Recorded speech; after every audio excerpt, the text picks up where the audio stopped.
बिस्मिल्लाहिर्रहमानिर्रहीम। 9th class unit 2 real and complex numbers, lecture number 2A, जिसमें हम आज एक्सरसाइज 2.1 डिस्कस करेंगे। स्मार्ट सिलेबस के जो क्वेश्चंस हैं वो क्वेश्चन नंबर 3, 4 और 4 के पार्ट्स हैं 1, 2 और 3। उसके अलावा क्वेश्चन नंबर 6 है, उसके 2 पार्ट्स हैं 1 और 2, उनको हमने डिस्कस करना है। ठीक है, तो सबसे पहले question number 3, which of the following statements are true and which are false. इनमें से कौन कौन सी जो स्टेटमेंट्स हैं वो ट्रू हैं और कौन कौन सी फॉल्स हैं, ये हमने बताना है। ठीक है, तो सबसे पहले जो स्टेटमेंट कहता है कि 2/3 इज एन इरेशनल नंबर, जबकि नज़र आ रहा है कि 2/3 क्या है, रैशनल है। तो रैशनल नंबर्स कौन से होते हैं, अगर आपको याद हो तो बाय डेफिनेशन मैं यहाँ पे एक्सप्लेन भी कर देता हूँ। रैशनल नंबर कौन से होते हैं जी, rational numbers, the numbers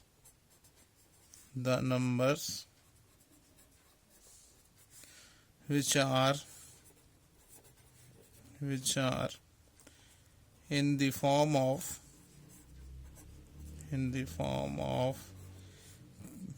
p/q, where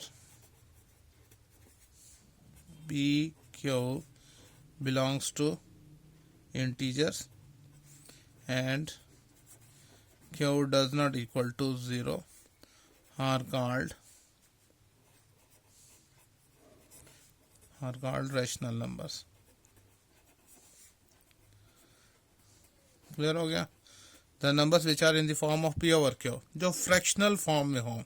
बताने का मकसद है कि डिनोमिनेटर और न्यूमरेटर इस फॉर्म में हों, और जो p/q है ये दोनों के दोनों p और q that is belongs to integers and q does not equal to 0 are called rational number. अब बहुत सारी एग्जांपल्स हम यहाँ पे कोट कर सकते हैं, जैसे 5/3, 2/7, 9/5। तो these are the examples of rational numbers. अगर इसको भी देखें तो 2/3 क्या है, ये भी रैशनल नंबर है, जबकि उसका क्या कहना है, उसका ये कहना है कि 2/3 इज एन इरेशनल नंबर। तो हमें देखना है कि क्या है, ये तो क्या है, ये रैशनल नंबर्स हैं। तो इसका मतलब ये क्या हुआ, ये फॉल्स है, ये स्टेटमेंट क्या होगी, फॉल्स। क्लियर हो गया। अच्छा जी, इरेशनल को भी साथ ही डिस्कस कर लेते हैं। इरेशनल नंबर ये भी सिंपल सा ही है। लाजमी बात है कि उनको p/q की फॉर्म में लिख सकते हैं। तो इरेशनल नंबर्स कौन से होंगे जिनको नहीं लिख सकते, द नंबर्स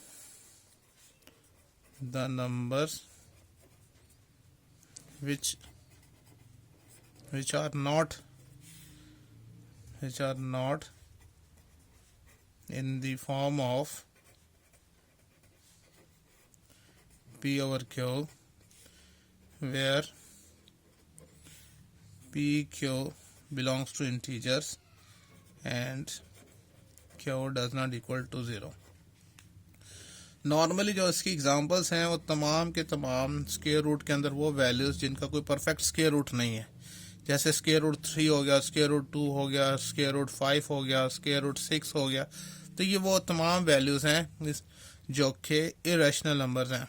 इसके अलावा पाई की वैल्यू भी जौन सी है वो भी इरेशनल नंबर है। ठीक है, क्योंकि इसकी नॉर्मली हम वैल्यू तो हम जानते हैं कि क्या होती है, 3.1415 और आगे इसी तरह से ये आगे चलता जाता है। यानी इसका जो डेसिमल जो पार्ट है वो इनफाइनाइट हद तक लिखा जाता है। तो इसलिए पाई के लिए कहा जाता है कि ये क्या हैं, ये इरेशनल नंबर्स हैं, ये हमने याद रखना है। ठीक है, अब आते हैं गिवन क्वेश्चन की तरफ। तो कहता है pi is an irrational number, जैसे मैंने अभी आपको बताया। तो ये क्या होगा, ये ट्रू है स्टेटमेंट। उसके बाद कहता है कि 1/9 इज अ टर्मिनेटिंग फ्रैक्शन। अब टर्मिनेटिंग फ्रैक्शंस कौन से होते हैं ये भी हमें पता होना चाहिए। देखें, टर्मिनेटिंग फ्रैक्शंस ऐसे फ्रैक्शन जो कि डेसिमल पार्ट उनका जौन सा है वो फाइनाइट हो, मतलब वो उनको जो अगर डिवाइड करें तो वो मुकम्मल डिवाइड हो जाए। जैसे 1/9 की उन्होंने एग्जांपल दी है, तो अगर 1 को 9 से डिवाइड करें तो पॉइंट लगाएंगे तो 0 आएगा। 9 1 9, फिर 1 आया, फिर 0, 9 1 9 और फिर 1 0, 9 1 9। तो इस तरह से ये चलता जाएगा, तो ये रुकेगा नहीं। तो 0.1111 और अगर डॉट्स डाल दें, ये तो नॉन टर्मिनेटिंग है। टर्मिनेटिंग तो होता तो वो मुकम्मल डिवाइड हो जाता, लेकिन इसका आप देखें जो डेसिमल पार्ट है वो इनफाइनाइट है, तो उसकी कोई हद नहीं है। तो ये जो लिखा हुआ है कि 1/9 इज अ टर्मिनेटिंग फ्रैक्शन, तो ये क्या हुआ, ये भी क्या है, ये फॉल्स है। ये फॉल्स स्टेटमेंट है, ठीक है। अच्छा जी, उसके बाद देखें, फिर ये कहता है कि 3/4 इज अ टर्मिनेटिंग फ्रैक्शन। अच्छा, 1/9 के लिए भी कहा था और अब ये कहता है 3/4 इज अ टर्मिनेटिंग। हम चेक कर लेते हैं क्या ये मुकम्मल डिवाइड हो जाता है। 3 को 4 से डिवाइड करना है, पॉइंट लगाया, 0 आ गया। 4 7 28, तो कैरी किया, 10 में से 8 करेंगे माइनस, तो 2 आएगा, 0। 4 5 20, तो ये तो मुकम्मल डिवाइड हो गया। यानी इसका जो डेसिमल पार्ट है वो क्या है, वो फाइनाइट है, वो मुकम्मल डिवाइड हो गया। समझ में आ गई। तो हम कह सकते हैं कि ये क्या है, 3/4 इज अ टर्मिनेटिंग फ्रैक्शन, तो ये ट्रू है। उसके बाद लास्ट में कहते हैं कि 4/5 is a recurring fraction. Recurring fraction कौन से होते हैं, उसके लिए भी थोड़ा सा एक्सप्लेन कर देते हैं यहां पर कि रिकरिंग फ्रैक्शन। रिकरिंग फ्रैक्शन ऐसे फ्रैक्शंस होते हैं, ऐसे डेसिमल नंबर्स होते हैं कि जिनमें डेसिमल पार्ट में एक डिजिट या डिजिट्स वो रिपीट होते हैं, बार बार आते हैं। जैसे अगर मैं 1 को 3 से डिवाइड करें, जैसे ये था, सॉरी ये भी ठीक है, ये इसकी एग्जांपल भी, और 1/9 की भी एग्जांपल जो हमने दी थी, तो 1/9 किसके इक्वल था, 0.1111। तो ये चलता जा रहा है। तो ये 1/9 जो सा ये कहलाता है रिकरिंग फ्रैक्शन, कि उसमें जो डेसिमल पार्ट है उसमें एक डिजिट या एक से ज्यादा डिजिट जो से वो रिपीट होते रहे।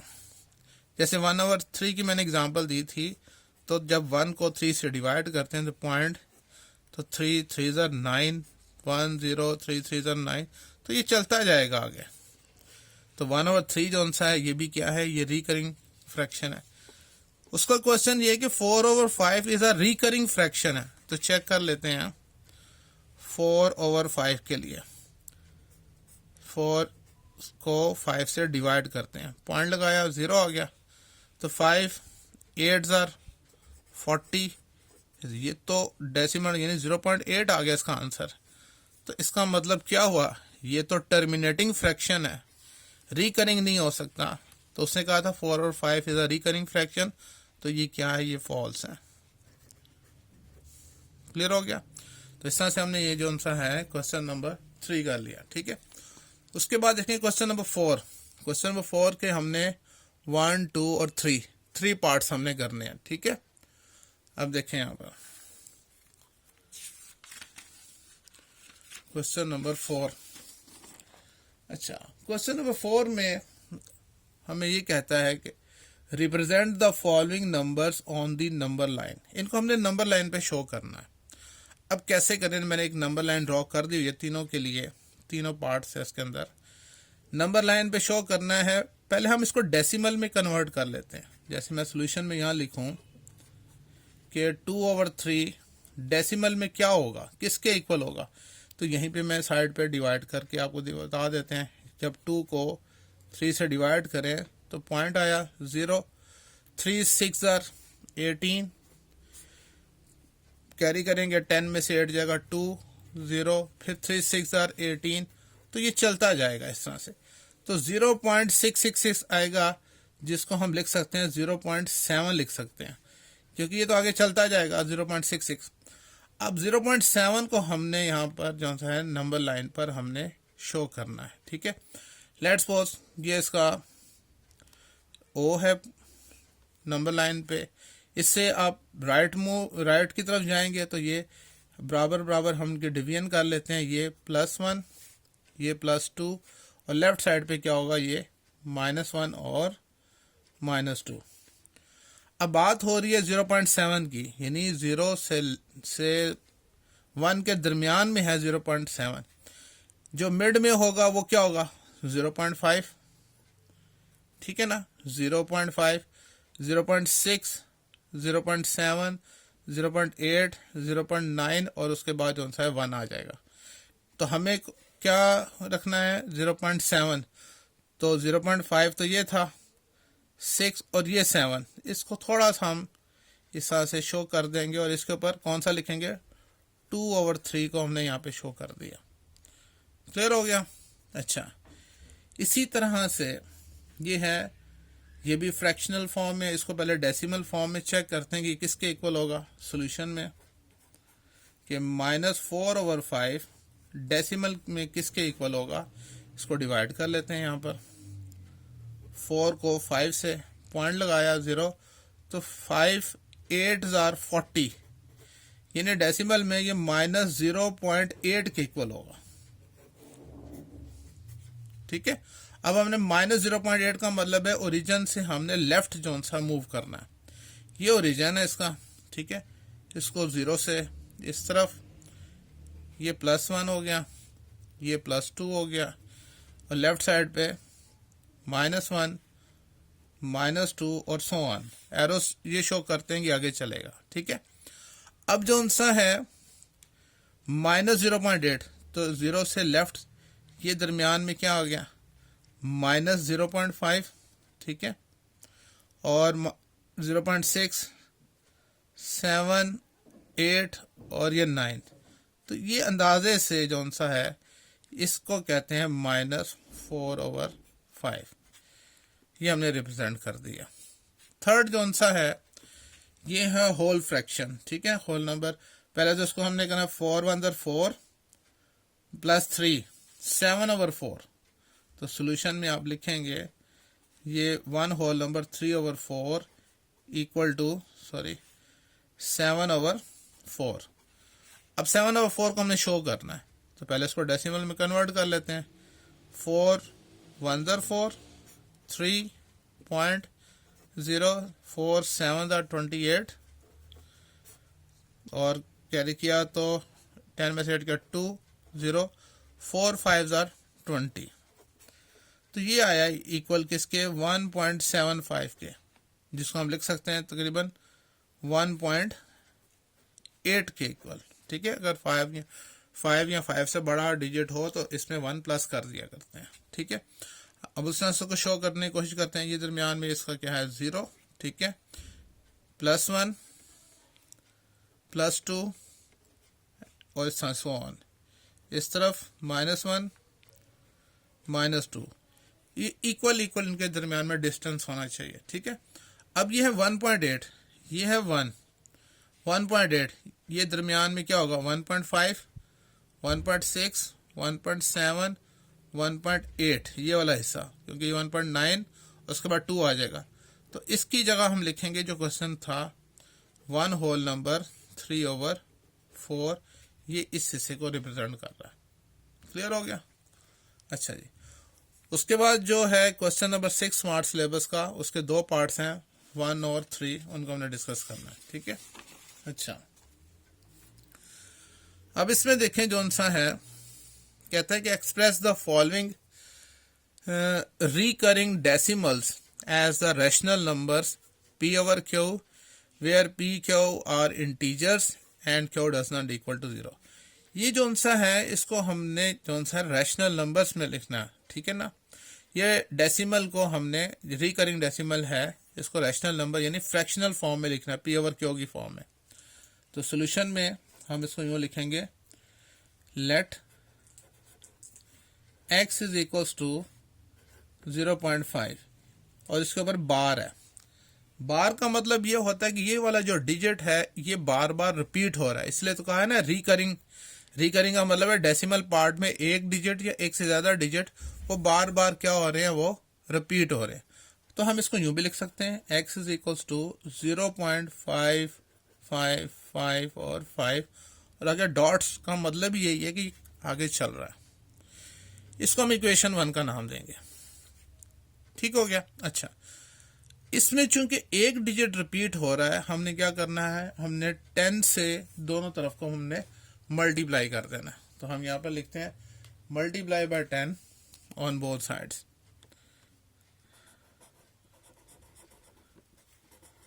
Multiply by 10 on both sides. दोनों साइड्स को हमने 10 से मल्टीप्लाई करना है। ठीक है, देखें जी, 10 से हमने लेफ्ट हैंड साइड में मल्टीप्लाई किया और 10 से हमने इसको राइट हैंड साइड को भी हमने मल्टीप्लाई कर देना। ये तो हो जाएगा 10x, और 10 जब इससे मल्टीप्लाई होगा तो ये हो जाएगा 5.555 और 5 वैसा डेसिमल जाएगा। इसको हम इक्वेशन 2 का नाम देंगे। अब हमने ये करना है कि इक्वेशन 1 को 2 में से सब्ट्रैक्ट करना है। तो लिखेंगे यहां पर subtract equation 1, subtract equation 1 from equation 2। तो क्या होगा, लेफ्ट हैंड साइड में से लेफ्ट हैंड साइड माइनस करेंगे और राइट हैंड साइड में से राइट हैंड साइड को माइनस करेंगे, यानी 10x माइनस एक्स, यानी इसमें से माइनस इसको किया और राइट हैंड साइड में से इसको माइनस करना। इसको यूँ लिखेंगे 5.5555 डॉट्स डालेंगे और माइनस इसको हमने करना यानी 0.5555 और यूँ डॉट्स डाल देंगे।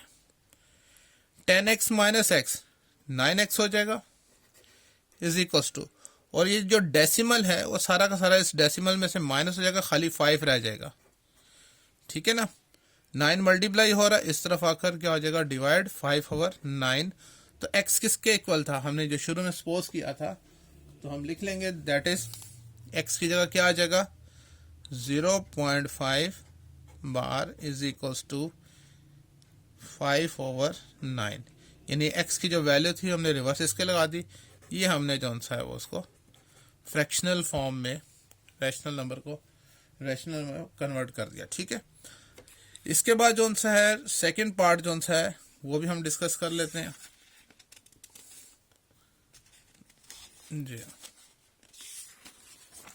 अब इसमें 2 डिजिट्स जो से हैं वो उसके ऊपर बार है, 0.13 के ऊपर बार है। ठीक है, तो सॉल्यूशन में हम यूँ लिखेंगे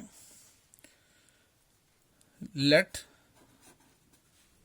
x इज इक्वल्स टू 0.13 और ये बार को हटाएंगे तो क्या होगा, बार ये शो करता है कि ये दोनों डिजिट बार बार रिपीट हो रहे हैं, यानी 0.13 13 13 13 एंड सो ऑन। इसको हम इक्वेशन 1 का नाम दे देते हैं जैसे हमने पहले पार्ट में किया। अब यहाँ पे कितने डिजिट रिपीट हो रहे हैं, 2 डिजिट रिपीट हो रहे हैं। इसको हम 100 से मल्टीप्लाई करेंगे। अगर 3 डिजिट रिपीट हो रहे होते तो 1000 से मल्टीप्लाई करते। पहले वाले पार्ट में 1 डिजिट रिपीट हो रहा था तो 10 से दोनों तरफ मल्टीप्लाई किया था। तो यहां पे लिखेंगे multiply by 100 on both sides, multiply by 100 on both sides. दोनों साइड्स को आपने 100 से मल्टीप्लाई करना है। ठीक है, देखें क्या हो जाएगा, 100 इंटू एक्स 100 इंटू 0.13131313। ठीक है, और आगे क्या है, डॉट्स हैं। जब इसको 100 से मल्टीप्लाई किया तो क्या हो गया 100x, और जब इसको 100 से मल्टीप्लाई किया तो ये 13.13131313 एंड सो ऑन। इसको हमने इक्वेशन 2 करना। सेम उसी तरह से हमने इक्वेशन 1 को 2 में से सब्ट्रैक्ट करना है। लिखना है यहाँ पर सब्ट्रैक्ट इक्वेशन 1 फ्रॉम इक्वेशन 2।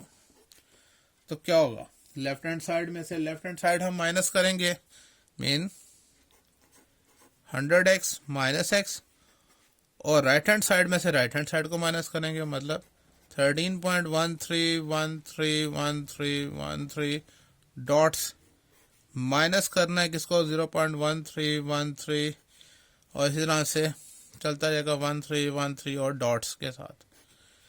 ये क्या हो जाएगा, ये 99x हो जाएगा।